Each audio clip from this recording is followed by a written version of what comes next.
Allah.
Sejak beberapa tahun belakangan di sejumlah embarkasi, jemaah tidak lagi menginap di asrama, tetapi langsung terbang menuju ke Arab Saudi. Menunaikan ibadah haji dan umrah berarti melaksanakan rukun Islam kelima, yang merupakan cita-cita semua orang yang beriman untuk mencapai maghfirah dan rahmat Allah. Ibadah ini adalah perjalanan suci yang sangat memerlukan persiapan fisik, mental, dan ilmu pengetahuan tentang tata cara pelaksanaan ibadah, pengenalan lapangan, serta pengetahuan pendukung lainnya, agar syarat dan rukunnya tepat sempurna, sah dan batalnya dapat dijaga, sehingga diharapkan dapat menghantarkan jemaah kepada kekhusyukan, keselamatan, dan keberkahan haji yang mabrur insyaAllah. Rasulullah bersabda, "Ambillah dariku pelaksanaan manasik hajimu, atau ikutilah cara ibadah hajiku." Pengertian ibadah haji ialah berkunjung ke Baitullah atau Ka'bah untuk melakukan tawaf, sa'i, wukuf di Arafah, dan amalan lainnya pada bulan haji atau bulan Zulhijjah dengan tata cara tertentu. Hakikat haji adalah agar manusia dalam menjalani hidup harus sadar bahwa dia hanyalah makhluk, hamba Allah yang tidak berdaya, dan harus mampu dengan segala upaya menjaga segala larangan Sang Maha Pencipta untuk kebaikannya di dunia dan di akhirat. Haji hukumnya wajib bagi yang belum pernah melakukannya setelah memenuhi syarat kemampuan atau jika disebabkan nazar untuk haji. Hukumnya sunat apabila dikerjakan setelah pernah melakukannya. Yang wajib menjalankan haji dan umrah adalah orang muslim, dewasa, sehat akal, merdeka, dan mampu dalam kesehatan, biaya, serta keamanan perjalanan. Dan orang yang telah memenuhi kewajiban haji, namun tidak melakukannya, maka ia berdosa. Apalagi jika dia terburu dipanggil Yang Maha Kuasa. Karena itu Rasulullah SAW bersabda, "Bersegeralah kalian melaksanakan haji, karena kalian tidak tahu apa yang bakal terjadi pada diri kalian, atau kapan ia dipanggil Allah." Hadis riwayat Ahmad dari Ibnu Abbas. Ada 3 cara pilihan berhaji, yaitu haji tamattu, haji ifrad, dan haji qiran. Pada tayangan video kali ini akan menitik beratkan pada tata cara haji tamattu, salah satu cara berhaji yang dipilih sebagian besar jemaah haji, khususnya Indonesia, Malaysia, Brunei, dan negara tetangga lainnya. Haji tamattu yaitu haji yang diawali dengan ibadah umrah terlebih dahulu, lalu lepas ihram atau beristirahat, kemudian berihram lagi untuk melakukan ibadah haji. Dengan cara haji tamattu ini, jemaah wajib menyembelih kurban. Haji ifrad yaitu dengan cara mengerjakan haji dahulu kemudian umrah. Dengan cara ini jemaah tidak wajib berkorban. Sedang haji qiran yaitu dengan melakukan haji dan umrah dalam satu niat dan satu pekerjaan. Dengan cara ini jemaah juga wajib menyembelih kurban. Pergi haji dan umrah bermakna menuju keridhaan Allah yang esa. Sehingga setiap muslim dalam menunaikan ibadah haji ini hendaknya dengan hati yang bersih dan ikhlas, akhlak yang benar, harta yang halal, amal mulia, dan membawa diri yang hina dengan berharap ampunannya. Untuk itu berhati-hatilah menghadapnya. Jadikan perjalanan haji ini sebagai perjalanan rohani yang berharga, penuh ampunan dan rahmat Allah Subhanahu wa Ta'ala. Inilah suasana jemaah di dalam pesawat, dan selama penerbangan kurang lebih 9 jam, jemaah akan memperoleh makan minum yang cukup, bimbingan solat jamak, cara bertayamum, ceramah manasik, dan beberapa film hiburan. Jangan ragu-ragu meminta bantuan bila diperlukan dengan para pramugari atau awak penerbangan. Dan simpanlah pada tas kecil semua perlengkapan penting selama penerbangan. Tata tertib ibadah sangat diutamakan dengan ditanamkan rasa kesabaran dan ketenangan serta tawaduk. Jangan berkasak-kusuk menempuh hawa nafsu belaka. Tanah haram jagalah pantang dan larangannya, dan jauhilah maksiat dan sia-sia. Tidak berniat sekedar untuk wisata dan membeli pecah belah yang dapat merusak ibadah. Bertekadlah sedari kini dengan membetulkan niat kita. Moga-moga dimudahkan segala urusannya dan haji atau umrah yang dilakukan agar dapat diterima oleh Allah Subhanahu wa Ta'ala. Takutlah hanya pada Allah yang Maha Bijaksana. Ingat selalu padanya agar kita senantiasa memiliki jiwa hamba. Kelompok terbang jemaah haji gelombang pertama dan kedua pada prinsipnya sama, yang hanya berbeda pada mendahulukan atau mengakhirkan kunjungan ziarah ke Madinah. Kali ini VCD akan mengikuti jalur gelombang kedua yang langsung dari tanah air menuju Jeddah, kemudian ke Mekah, dilanjutkan ziarah ke Madinah, dan diakhiri ziarah ke Jeddah sebelum kembali ke tanah air. Hendaknya sebelum berangkat kita sudah melaksanakan sholat taubat dan menjaga silaturahmi.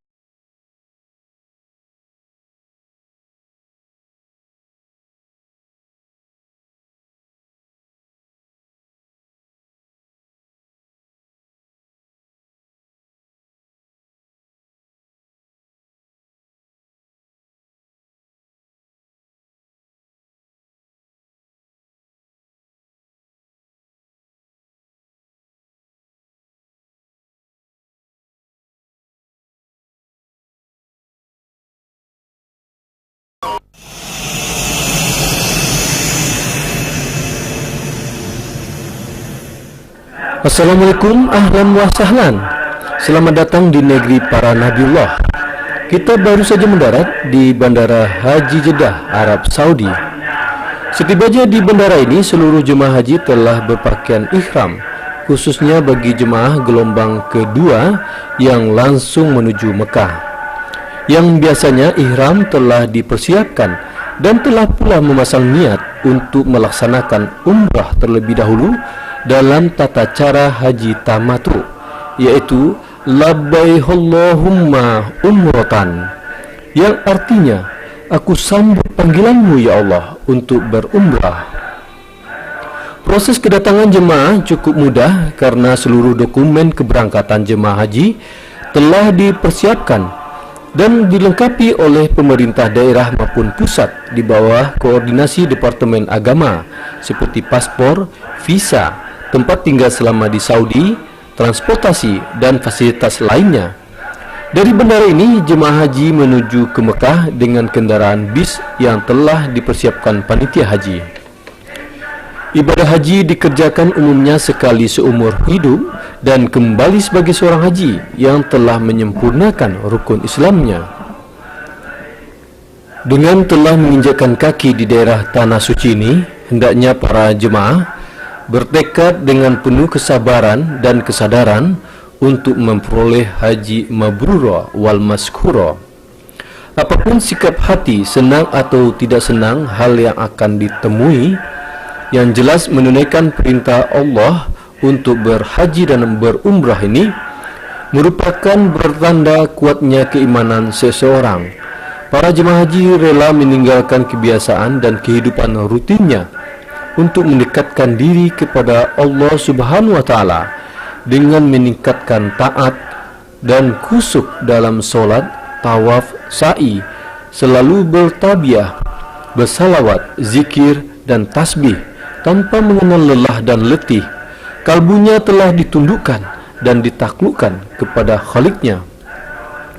Jarak kota Mekah dari kota Jeddah sekitar 75 km, dari Madinah 470 km, dan dari ibu kota Riyadh sekitar 990 km.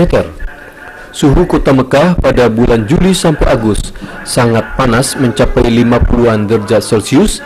Pada bulan Desember sampai Februari cukup dingin mencapai 10 derajat Celcius.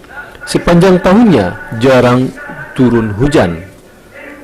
Arab Saudi, negara yang berbentuk kerajaan, memiliki catatan sejarah panjang tentang asal-usul kehidupan manusia di muka bumi. Mulai manusia pertama Nabi Adam sampai dengan Nabi terakhir Muhammad SAW yang hidup di negeri ini untuk melakukan tugas-tugas kekhalifahannya. Nama Mekah yang bermakna kota suci yang didirikan pada masa Nabi Ibrahim dan putranya Ismail merupakan kota kelahiran seorang Rasulullah bernama Muhammad pada tahun 571 Masehi atau 12 Rabiul Awal. Dan di kota ini pula lahir keempat khalifah utama, yaitu Abu Bakar Siddiq, Umar bin Khattab, Utsman bin Affan, dan Ali bin Abi Thalib. Kehadiran Rasulullah, pembawa risalah Islam, telah mengubah wajah Jazirah Arab secara keseluruhan.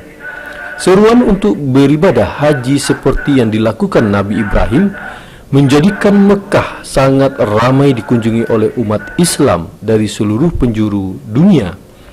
Namun khusus kota suci Mekah dan Madinah tidak diperkenankan dimasuki oleh non-muslim.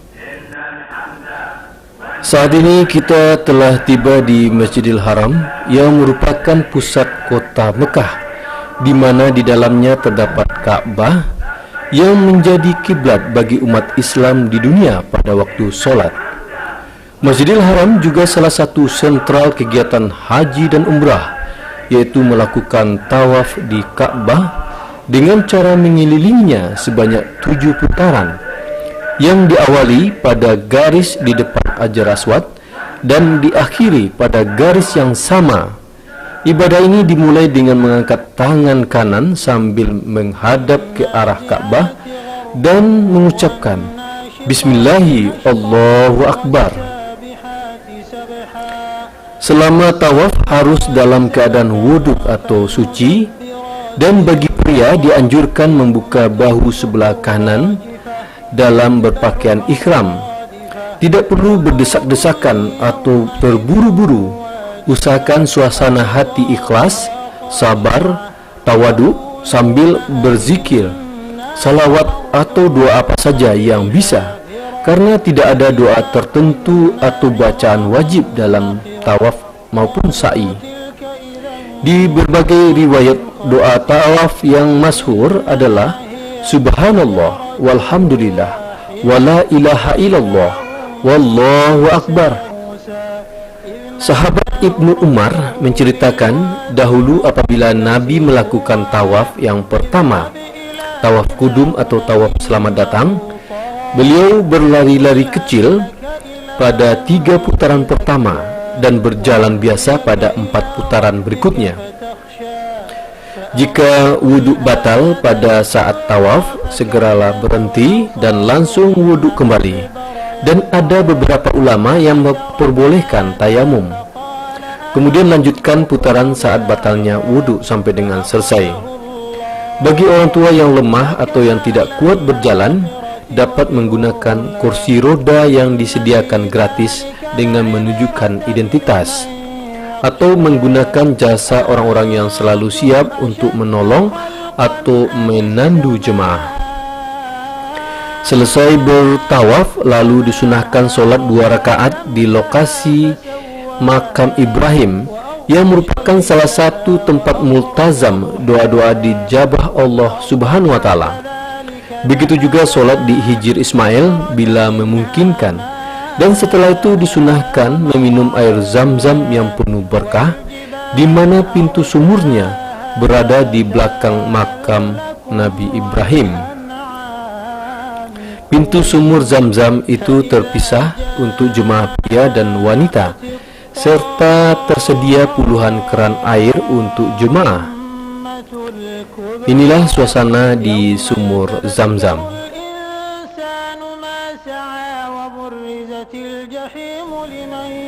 Setelah itu segera menuju ke Bukit Safa dan berniat untuk melakukan ibadah sa'i dengan cara berjalan kaki dari Bukit Safa ke Bukit Marwah sebanyak 7 kali putaran. Diawali dengan mengucapkan Bismillahirrahmanirrahim sambil menghadap ke Ka'bah, lalu mulai berjalan mengikuti arus jemaah dengan terus berzikir, bertasbih, baca Al-Quran atau doa-doa pada panduan haji yang ada. Safa dan Marwah merupakan sejarah ketika Nabi Ibrahim meninggalkan istrinya Siti Hajar dan putranya Ismail di lembah yang gersang atas perintah Allah. Di tempat ini tidak seorang pun yang hidup. Nabi Ibrahim hanya membekali kurma dengan sedikit air. Ketika habis perbekalannya, Siti Hajar pergi ke Bukit Safa berusaha mencari sesuatu yang dapat dimakan atau meminta pertolongan, namun tidak mendapatkan hasil. Lalu turun ke lembah dan naik ke Bukit Marwah, juga tak mendapatkan apapun. Lalu kembali ke Safa, terus ke Marwah lagi sampai 7 kali. Dan peristiwa ini diabadikan oleh Islam sebagai ibadah sa'i yang termasuk dalam rangkaian ibadah haji dan umrah. Selesai sa'i dianjurkan berdoa, dan maka selesai sudahlah ibadah umrah ini dengan mencukur rambut bagi pria, dan bagi wanita cukup menggunting ujung rambut sepanjang ujung jari kurang lebih.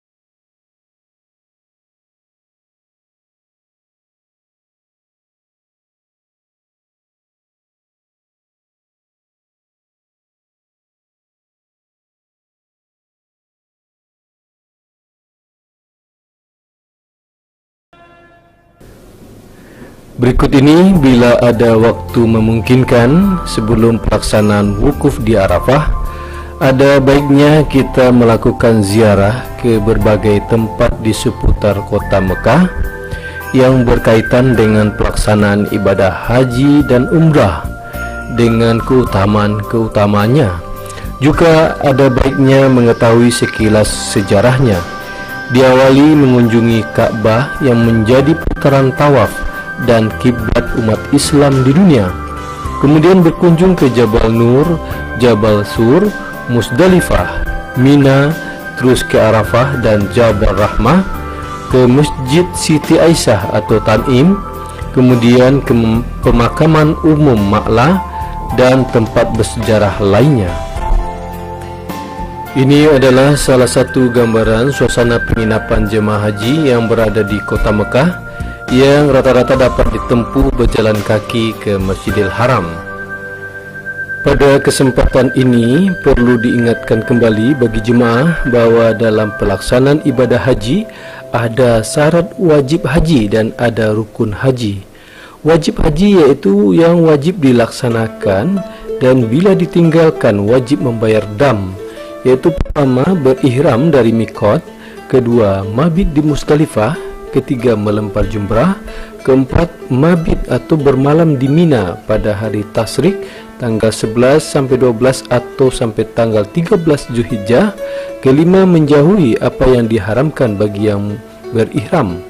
Rukun haji yaitu hal-hal yang harus dilaksanakan, bila ditinggalkan maka hajinya batal. Pertama ihram, kedua wukuf di Arafah tanggal 9 Zulhijjah, ketiga tawaf ifadah, keempat pelaksanaan sa'i, lima memotong rambut atau tahallul, keenam yaitu tertib dalam pelaksanaan ibadah haji.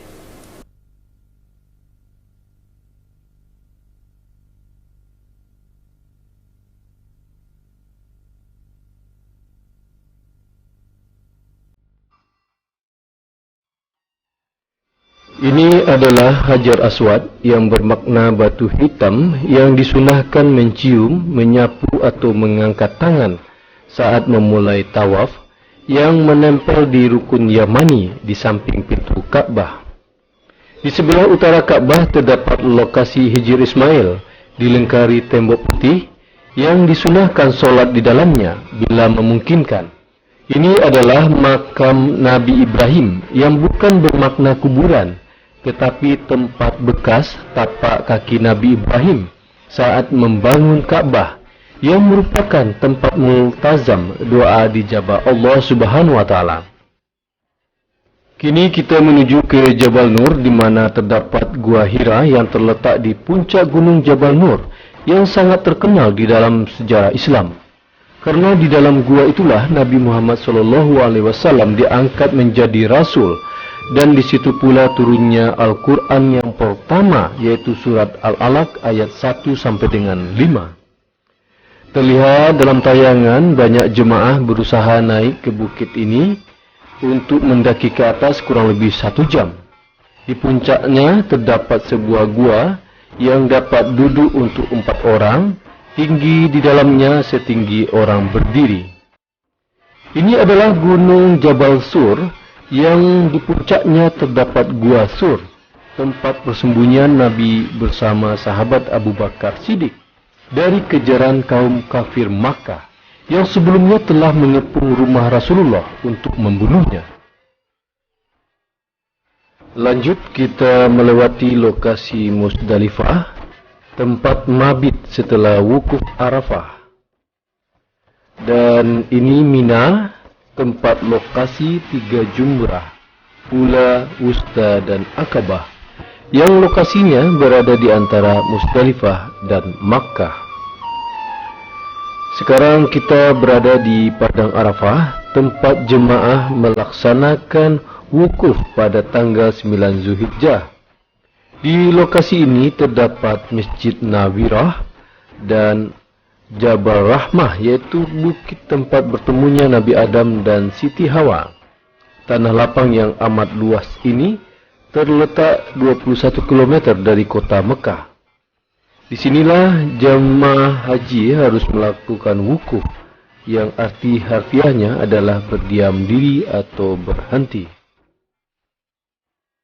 Ini adalah Masjid Tan'im atau disebut juga Masjid Aisyah, istri Rasulullah. Karena di sinilah awalnya Siti Aisyah mengambil mikot dan akhirnya dijadikan tempat mikot untuk ibadah umrah para jemaah. Terletak 5 km dari Masjidil Haram. Masjid ini dilengkapi berbagai fasilitas yang cukup nyaman untuk para jemaah. Masjid ini cukup ramai dibandingkan tempat mikot lainnya karena letaknya yang begitu dekat dari Masjidil Haram.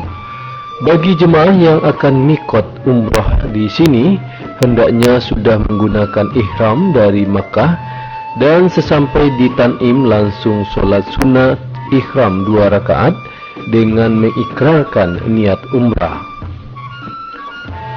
Sekarang kita berada di Pasar Seng yang sangat terkenal di kalangan jemaah haji. Terletak di samping Masjidil Haram. Uniknya, para pedagang di Pasar Seng ini telah terbiasa menyapa pembeli dan menawarkan dagangannya dengan bahasa Indonesia atau Melayu kepada jemaah, khususnya Indonesia, Malaysia. Dan bila azan berkumandang, seluruh toko tutup secara otomatis. Ini adalah pemakaman umum Ma'lah atau lengkapnya Jannatul Ma'lah yang letaknya kurang lebih 600 meter sebelah utara Masjidil Haram. Di pemakaman ini terdapat kuburan Siti Khadijah, istri Nabi Muhammad SAW, putra beliau Qasim, kakek beliau Abdul Muttalib, dan paman beliau Abi Talib. Selanjutnya kita berkunjung ke tempat pembuatan kain penutup Ka'bah yang disebut juga dengan kiswah Ka'bah. Konon sejak Nabi Ismail, Ka'bah telah ditutup kiswah. Kiswah hitam yang ada sekarang dibuat oleh pemerintah Arab Saudi dengan sutra asli yang beratnya mencapai 670 kg, dilengkapi kaligrafi dari benang emas murni. Dalam satu tahun, Ka'bah dicuci 2 kali, yaitu pada awal bulan Zulhijjah, tepatnya pada tanggal 10 Zulhijjah ketika jemaah wukuf Arafah, dan kedua yaitu pada awal bulan Sa'ban. Namun kiswah diganti sekali dalam setahun dengan anggaran mencapai 5 juta dolar Amerika. Kiswah ini dibikin oleh sebuah pabrik khusus dengan tenaga ahli kurang lebih 240 orang. Kiswah adalah karya massal yang sangat mahal. Selanjutnya kita berkunjung ke Museum Masjidil Haram.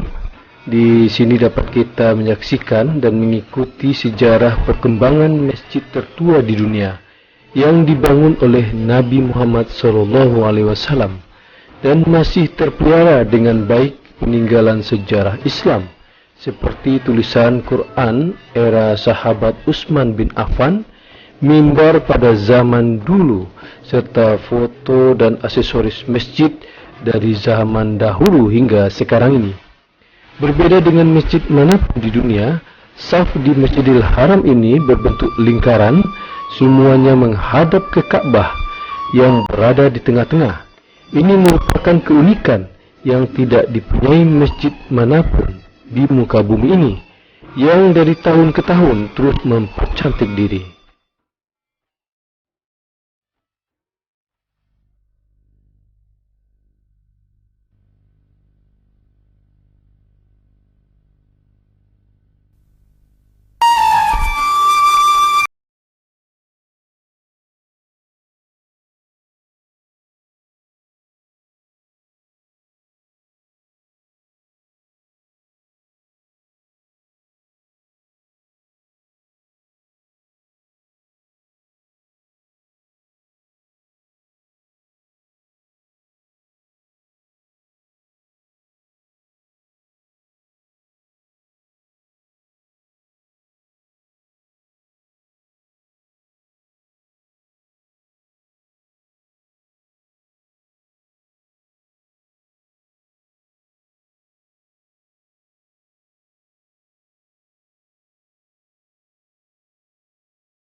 Rabbul Alamin yang telah memberi berbagai kenikmatan lahir batin yang begitu besar, karena kalau bukan kehendak dan panggilan Allah semata, maka perjalanan haji seseorang ke Baitullah tidak akan pernah terjadi.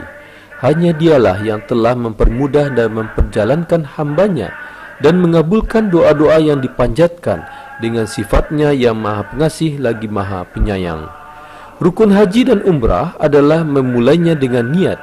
Dengan demikian, harus ikhlas terhadap apa yang dihadapi selama di tanah suci dengan penuh kesadaran, dan harus dapat menghindari diri dari perselisihan dan pertengkaran. Bahkan diharamkan melukai seseorang, merusak sesuatu, sebagaimana Al-Quran mengajarkan. Musim haji adalah beberapa bulan yang dimaklumi. Barang siapa yang menetapkan niatnya dalam bulan itu akan mengerjakan haji, maka tidak boleh rafat, berbuat fasik, berbantah-bantahan dalam masa mengerjakan haji. Dan apa yang kamu kerjakan beberapa kebaikan, niscaya Allah mengetahuinya. Berbekallah, dan sesungguhnya sebaik-baik bekal adalah takwa, dan bertakwalah kepadaku, hai orang-orang yang berakal. Al-Baqarah ayat 197. Sebagian jemaah ada yang langsung tujuan Arafah pada tanggal 9 Zulhijjah, tetapi ada juga sebagian jemaah yang berangkat ke Mina sebelum waktu zuhur pada tanggal 8 Zulhijjah untuk hari tarwiyah yang bermakna merenung atau berpikir. Seperti yang kita lihat pada liputan ini, para jemaah yang bermalam di Mina dan pagi harinya bersiap-siap langsung menuju Arafah. Hari tarwiyah ini biasanya untuk mengenang kembali peristiwa yang dialami Nabi Ibrahim yang bermimpi mendapat perintah untuk menyembelih anaknya Ismail. Sehingga pada hari itu Nabi sangat gelisah, terus merenung dan berpikir tentang mimpinya itu, apakah dari Allah atau dari setan. Pada malam ke-9 Nabi Ibrahim bermimpi lagi. Barulah Nabi Ibrahim yakin mimpinya itu wahyu dari Allah Subhanahu wa taala. Oleh kerana itu hari ke-9 dinamakan hari Arafah, yang artinya mengetahui.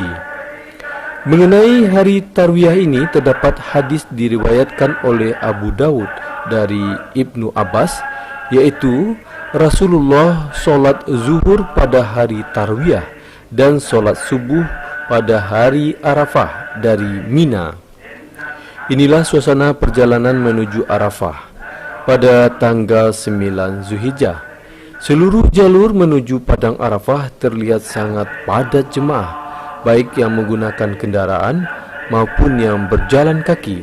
Seluruhnya berharap tiba di batas Arafah sebelum waktu zuhur datang. Wukuf yang menjadi puncak ibadah haji merupakan prosesi paling penting, karena haji itu melakukan wukuf di Arafah. Kalau tidak dilaksanakan, maka hajinya tidak sah. Setibanya di Arafah, jika matahari telah tergelincir, disunahkan mendengarkan khutbah, dilanjutkan solat zuhur dan asar qasar, dan jamaah takdim waktu zuhur. Arafah seluruhnya adalah tempat wukuf kecuali lembah Urana. Disunahkan saat wukuf menghadap kiblat dengan bersungguh-sungguh dalam zikir, beristighfar, berdoa seraya merendahkan diri kepada Allah. Baik juga ia bertalbiyah, bersalawat atau membaca Quran. Inilah suasana jemaah dalam pelaksanaan wukuf di Padang Arafah. Arafah merupakan gambaran atas keberadaan manusia di Padang Mahsyar sebagai tempat berkumpulnya seluruh umat manusia untuk menunggu keputusan peradilan yang mahagung dari Allah Subhanahu wa taala. Arafah terletak 21 km dari Masjidil Haram yang merupakan tanah lapang atau padang yang amat luas dan dikelilingi bukit-bukit. Area wukuf ini sudah beraspal dan ditanami banyak pohon rindang, dan di lokasi ini pula terdapat Masjid Nabirah dan Jabal Rahmah. Di Arafah ini jemaah haji berwukuf yang arti arfiahnya adalah berdiam diri atau berhenti dalam batas-batas lokasi Arafah dengan waktu afdal antara tergelincirnya matahari masuk waktu zuhur 9 Zulhijjah sampai dengan terbenam matahari waktu maghrib dalam keadaan berihram. Keutamaan Arafah sebagaimana sabda Nabi Muhammad, doa yang paling utama adalah di hari Arafah, dan tidak ada hari yang paling banyak Allah menentukan pembebasan hambanya dari neraka kecuali hari Arafah. Wukuf di Arafah adalah salah satu rukun haji yang sangat utama, dan pelaksanaannya hanya satu kali dalam satu tahun.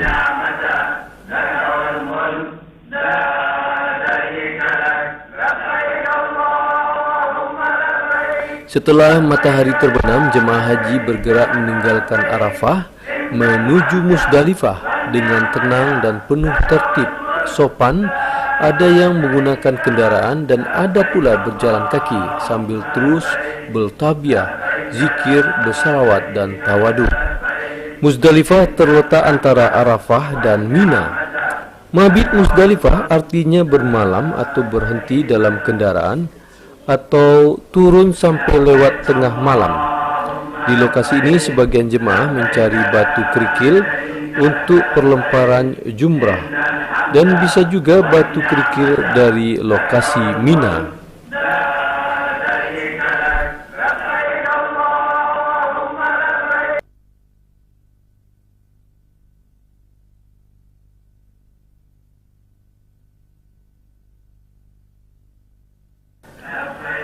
Ini adalah suasana perjalanan jemaah yang telah tiba di batas akhir Musdalifah dan segera memasuki daerah Mina. Secara harfiah, Mina berarti tempat tumpah darah hewan kurban yang disembelih. Di lokasi Mina ini terdapat tempat penting, yaitu pertama, jamarat adalah bentuk jamak dari jumrah, ula, wusta dan akabah. Kedua, Masjid Khif adalah tempat Rasulullah melakukan solat dan khutbah ketika berada di Mina. Ketiga, Jabal Kurban adalah tempat Nabi Ibrahim mendapatkan perintah untuk mengorbankan Nabi Ismail. Keempat, Masjid Al-Bayah ketika Nabi dibaiat oleh para Ansar yang datang dari Madinah. Pada lokasi Mina ini, para jemaah dalam waktu bersamaan berkumpul untuk pelemparan jumrah Akabah, sehingga dianjurkan para jemaah untuk lebih berhati-hati dengan penuh kesabaran dan tidak emosional atau berdesak-desakan. Bahkan harus dihindari menempuh jalur yang berisiko tinggi seperti pada gambar ini. Hendaknya tetap menyatu dengan rombongan dan mengikuti arus jemaah pada jalur jalan yang sudah ditentukan oleh pemerintah Saudi. Saat tiba di lokasi jemarat, langsung menuju Jumrah Akabah dengan tenang dan penuh kesabaran untuk melakukan pelemparan 7 batu kerikil secara satu demi satu lemparan sambil membaca Bismillah, Allahu Akbar. Tempat pelemparan jumrah ini dibangun semacam jembatan layang agar sebagian jemaah dapat melempar dari atas untuk mengurangi kepadatan. Seusai melempar jumrah Akabah, lalu mencukur bersih atau memendekkan rambut yang dinamakan juga sebagai tahalul awal, dan diperbolehkan untuk melepaskan pakaian ihram. Maka dihalalkan apa yang tadinya menjadi larangan ihram, kecuali hubungan suami istri. Selain melaksanakan pelontaran di lokasi Mina ini juga tempat penyembelihan dam atau hewan kurban berupa kambing, sapi atau unta di Jabal Kurban. Pastikan membayar dam kepada bank atau lembaga resmi untuk kesempurnaannya. Pada malam hari tanggal 10 Zulhijjah, para jemaah melaksanakan mabit, yaitu bermalam atau berada lebih dari setengah malam di Mina hingga tanggal 12 Zulhijjah bagi yang nafar awal dan hingga tanggal 13 Zulhijjah bagi yang nafar tsani, dan melakukan pelemparan di 3 jumrah, dimulai dari jumrah ula, kemudian jumrah wusta, lalu jumrah akabah, yang masing-masingnya 7 batu lemparan. Yang dikenal kegiatan ini yaitu pada hari Tasyrik. Selama di Mina ini, jemaah Indonesia telah disediakan tenda khusus oleh pemerintah Arab Saudi, dan sepanjang waktu-waktu di Mina dianjurkan untuk memperbanyak doa, berzikir, dan amalan lainnya, serta bersilaturahmi dengan sesama jemaah dari manapun asalnya. Pelemparan batu kerikil di 3 jumrah di Mina ini dalam pelaksanaan haji adalah sebagai sebuah simbol perlawanan terhadap musuh manusia, yaitu setan dan sejenisnya, yang telah menggoda Nabi Ibrahim saat melaksanakan perintah Allah. Bahkan iblis bertekad untuk selalu menggoda manusia sepanjang zaman ke jalan kesesatan dan kemaksiatan kepada Allah Subhanahu wa taala. Melontar jumrah waktunya dimulai sesudah masuk waktu zuhur atau saat tergelincirnya matahari sampai terbenamnya matahari. Bahkan sebagian ulama memperbolehkan pelemparan jumrah hingga menjelang waktu subuh. Jumrah yang lebih dekat dengan Mekah disebut Aqabah, lalu Wusta, kemudian Ula. Dan ini adalah suasana jemaah di salah satu perkemahan di Mina. Pada hari-hari biasa, Mina sangat sepi karena area ini tidak adanya penduduk yang tinggal di sini. Konon ini sudah sejak zaman Nabi tidak diperkenankan untuk tempat tinggal. Karena kawasan Mina seperti halnya Arafah dan Musdalifah adalah khusus tempat pelaksanaan ibadah haji dan diharamkan dimiliki orang perorangan. Setelah beberapa hari di Mina, para jemaah bertolak ke Masjidil Haram untuk melaksanakan tawaf ifadah, dilanjutkan dengan sa'i dan diakhiri dengan tahallul tsani sebagai rukun haji. Meskipun sebagian jemaah ada yang melaksanakan tawaf ifadah dan sa'i pada tanggal 10 Zulhijjah. Dengan selesainya rukun haji yang terakhir ini berarti telah sempurnalah prosesi haji yang harus dilaksanakan jemaah haji. Setiap muslim pasti dan berharap dapat menyandang predikat haji mabrur. Namun itu dapat dirasakan bila dalam tindak tanduk sehari-harinya ada perubahan sikap dan perilaku setelah memenuhi panggilan Allah di tanah haram ini. Setelah melaksanakan tahallul tsani, maka semua larangan haji yang berlaku sebelumnya telah terbebaskan, termasuk hubungan suami istri. Bila dirasakan ibadah ini sungguh melelahkan dan penuh perjuangan, namun di balik itu luar biasa nikmat dan kenangan yang didapat serta kasih sayang Allah yang Maha menepati janji. Pada akhirnya tidak ada lain harapan kita semua. Semoga Allah memberikan haji yang mabrur kepada seluruh jemaah haji dan diberkahi kesehatan, ketakwaan dan keselamatan hingga berkumpul kembali dengan keluarga yang tercinta di tanah air. InsyaAllah. Amin.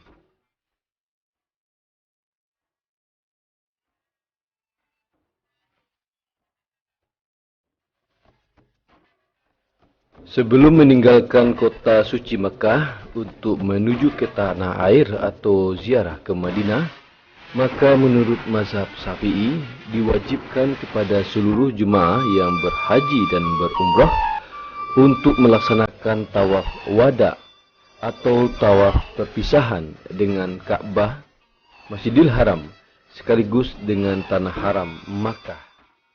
Namun bagi wanita yang berhalangan untuk mereka boleh meninggalkan Mekah tanpa melakukan tawaf wada.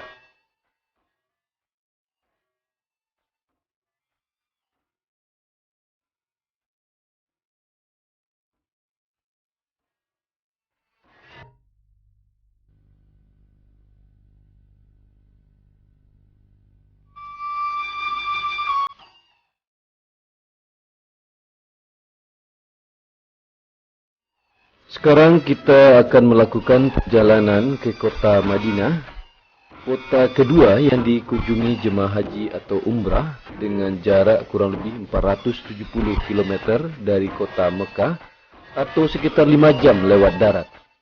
Cuaca kota Madinah pada musim panas mencapai 55 derajat Celcius, pada musim dingin mencapai 2 derajat Celcius. Nama Madinah sangat termasyhur hingga kini, yang dulunya bernama Yathrib.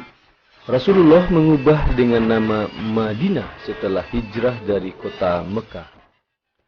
Rasulullah menjadikan kota Madinah sebagai tempat tinggal bersama keluarga yang dicintainya dan para sahabat hingga akhir hayatnya.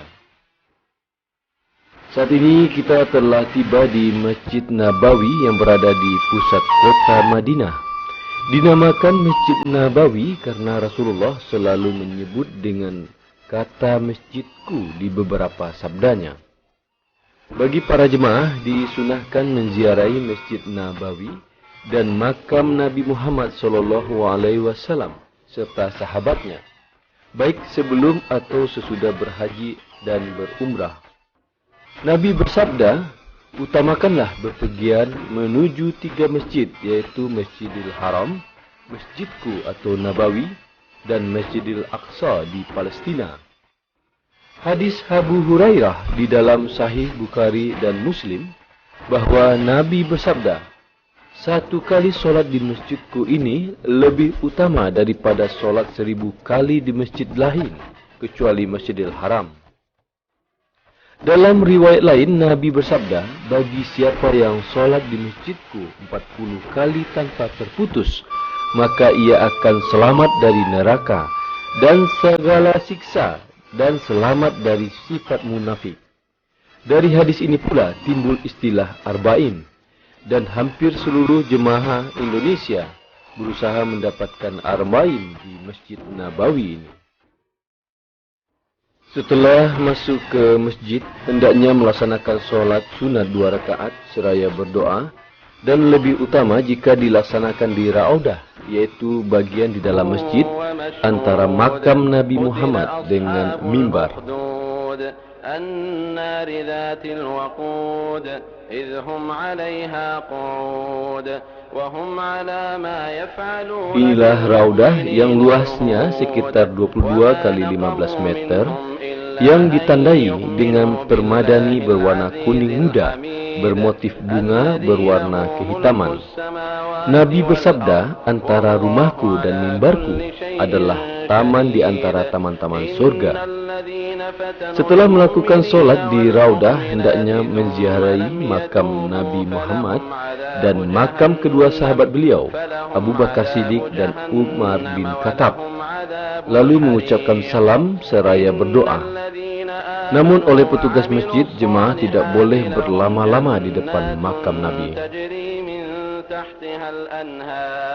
ذلك الفوز الكبير إن بطش ربك لشديد إنه هو يبدئ ويعيد وهو الغفور الودود. Inilah makam yang mulia kekasih Allah Muhammad sallallahu alaihi wasallam. هل أتاك حديث الجنود فرعون وثمود بل الذين كفروا في تكذيب. Di samping Masjid Nabawi terdapat pemakaman kaum muslimin yang sering disebut dengan makam Baqi, yang disunahkan menziarahinya bagi penduduk Madinah dan jemaah yang meninggal di kota Rasulullah dimakamkan di pemakaman Baqi ini. Di lokasi pemakaman ini terdapat makam keluarga dan lebih 10.000 sahabat Nabi, di antaranya Siti Aisyah, istri Nabi, Ibrahim dan Fatimah adalah putra-putri Nabi, serta Sayyidina Utsman, Sayyidina Abbas, paman Nabi dan para sahabat lainnya. Kita lanjutkan ziarah di seputar kota Madinah, yaitu menuju Masjid Quba, yang terletak sekitar 3,5 km dari Masjid Nabawi.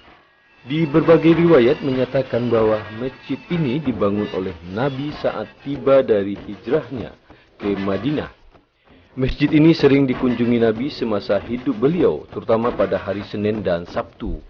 Begitu juga para sahabat lainnya. Bangunan masjid yang sekarang sudah diperluas, yang dapat menampung kurang lebih 25.000 jemaah dengan berbagai fasilitas yang nyaman untuk para pengunjung. Sekarang kita menuju Jabal Uhud, adalah sekumpulan gunung yang ada di kota Madinah, sekitar 4 km dari Masjid Nabawi. Gunung ini memiliki nilai sejarah penting, yaitu terjadinya peperangan pasukan Nabi dengan orang-orang Mekah yang dikenal dengan Perang Uhud.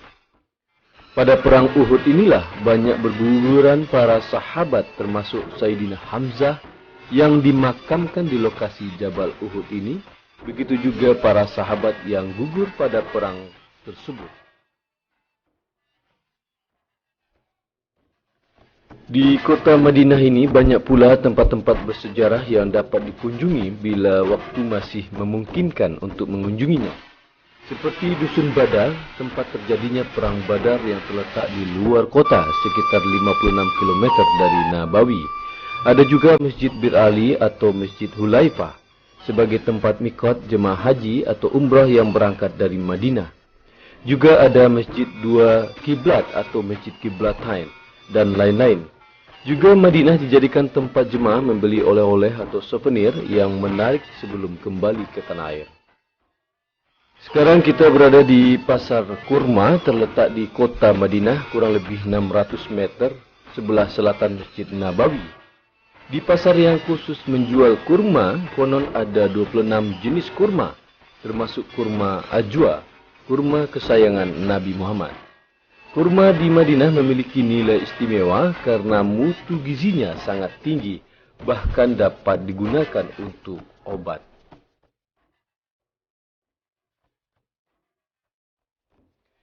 Kini kita berkunjung ke Museum Masjid Nabawi yang menyimpan banyak sejarah keberadaan Masjid Nabi yang terbesar di dunia. Banyak foto, koleksi dan aksesoris masjid dari zaman dahulu hingga berdiri megah seperti sekarang ini yang menjadi bukti keagungan ilahi kepada umat Islam di muka bumi ini.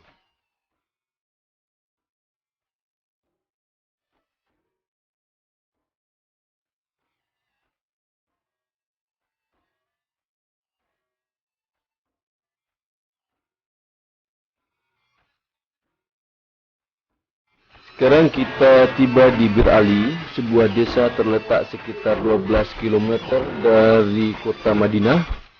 Di sini terdapat Masjid Hulaifah atau yang lebih dikenal Masjid Bir Ali, tempat mikot untuk memakai ihram bagi jemaah dari Madinah yang akan melaksanakan haji atau umrah.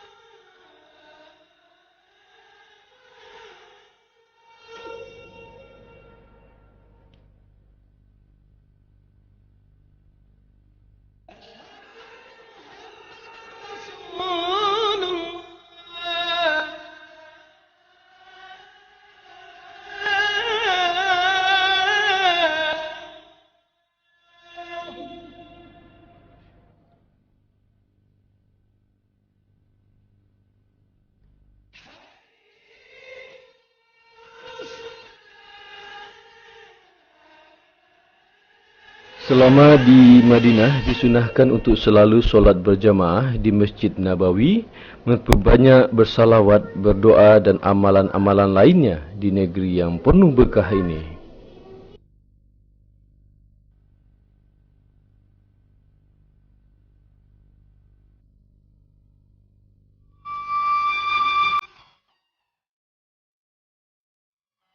Sekarang tibalah saatnya untuk kita berziarah dan wisata di seputar kota Jeddah. Pertama kita akan berkunjung ke asrama haji atau yang disebut juga Madinatul Hujjat yang biasanya dijadikan tempat istirahat dan embarkasi jemaah haji yang akan bertolak ke tanah air. Keberangkatan jemaah haji di Indonesia ada dua gelombang, yaitu pertama jemaah dari airport haji langsung ke Madinah, kemudian ke Makkah, lalu istirahat beberapa hari di asrama haji ini sebelum pulang ke tanah air. Untuk gelombang kedua, jemaah dari airport haji Jeddah langsung ke Makkah, kemudian ke Madinah, dan juga biasanya beristirahat beberapa hari di asrama ini sebelum kembali ke tanah air.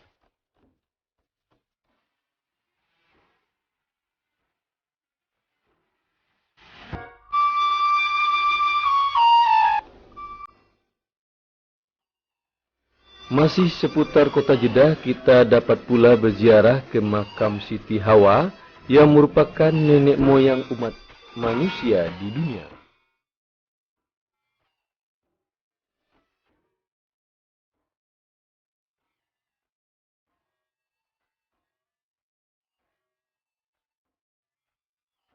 Berikut kita lanjutkan perjalanan melihat monumen sepeda raksasa yang oleh sebagian jemaah haji diistilahkan sebagai sepeda Nabi Adam.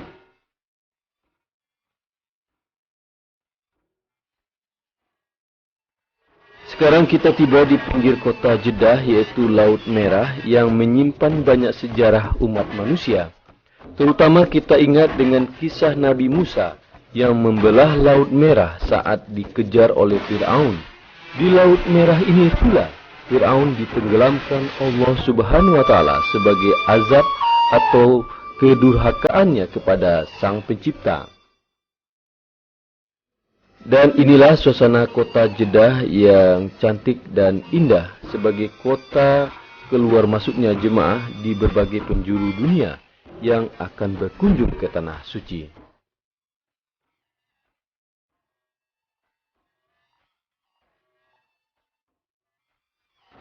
Terakhir kita tiba di tempat perbelanjaan yang sangat digandrungi jemaah saat berada di kota Jeddah. Lokasi pusat perbelanjaan ini sangat terkenal di kota Jeddah yang biasanya disebut dengan istilah Suk Balad atau Pasar Balad. Di sini terdapat toko-toko besar dan kecil yang menjual berbagai perlengkapan rumah tangga seperti elektronik, pakaian, souvenir khas Arab maupun yang berasal dari mancanegara, makanan khas dari berbagai daerah. Bahkan banyak warga penduduk sekitar kota Jeddah menjadikan tempat perbelanjaan balad ini sebagai tempat rekreasi di hari-hari libur. Karena letaknya yang strategis dengan lokasinya pun berada di sekitar pantai Laut Merah, sehingga memberikan suasana segar selalu bagi para pengunjung. Kedudukan kota Jeddah yang strategis menjadikannya sebagai pintu gerbang menuju Makkah dengan perjalanan kurang lebih 1 jam yang dihubungi oleh jalan bebas hambatan. Jeddah juga merupakan salah satu kota terindah di dunia, memiliki fasilitas ekonomi dan perdagangan yang cukup mengagumkan, apalagi didukung adanya pelabuhan laut dan udara bertaraf internasional. Perjalanan ibadah ke Tanah Suci ini menyimpan makna dan manfaat yang begitu besar, di antaranya sebagai tempat melatih diri dengan seluruh kemampuan, mengingat Allah dengan khusyuk dan memurnikan kepatuhan serta ketundukan hanya kepada Allah semata. Setiap jemaah berusaha mengendalikan hawa nafsunya dengan mengikuti perintah-perintah Allah dan menghentikan larangan-larangannya, walau apapun yang menghalangi dan merintanginya, namun tetap menjaga suasana hati yang penuh kesabaran dan ketakwaan untuk mendapat ridhonya. Latihan selama mengerjakan haji dan umrah serta ziarah, baik itu di Mekah maupun Madinah, diharapkan dapat diulangi dan dipertahankan setelah kembali dari Tanah Suci, sehingga menjadikan kebiasaan yang baik bagi kehidupan bermasyarakat, beragama dan bernegara serta berbangsa di tanah air. InsyaAllah. Amin.